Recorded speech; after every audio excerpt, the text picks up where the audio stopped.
Mike Tyson once said, everybody's got plans until they get punched in the face. And everyone that's in software knows that we get punched in the face a lot. Changing requirements, blockers, deadlines. And it made me think, how can we avoid getting punched? Well, what is the fight in software projects? Unstable requirements. And we have two approaches to deal with that. On the one hand, we can just plan better at the start, and that's predictive planning. On the other side, we can plan more often and in smaller chunks continuously, and that's adaptive planning. And the question isn't which of these work. They're both great. The question is, when do you use them? Because sometimes you're not in a fight. You're just baking a cake.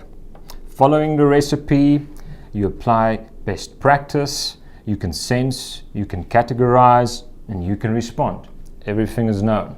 And this quadrant here is known as the simple quadrant of what's called the Cynefin framework. And once you get up here to the second quadrant, now you're in the realm of the complicated. And here you can sense. You start with sense again, predictive planning. You sense how far the sides of the cliffs are, and you can analyze and you can plan how to build the bridge. There's some known unknowns, and you can follow good practice.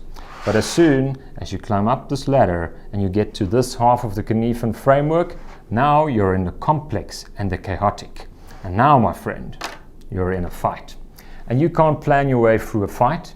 You have to get in there. You need to throw some jabs. You need to probe your opponent and see how he reacts. This is the side where you can no longer start with sense. You can't follow predictive planning. Here, you have to start with probing, and then sensing, and then responding.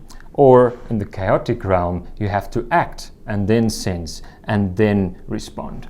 This is where innovation and novelty lives. Emergent practice, novel practice. Unknown unknowns, and unknowable unknowns. And I think this is where most of software projects lives. So next time when you need to start a software project, maybe don't plan as much, maybe just start. Get into the ring, let the good skills experiment, and let the practice emerge. Next time that you have a fight with unstable requirements, remember that build without analysis isn't waste. Analysis without build is. And next time, maybe just start.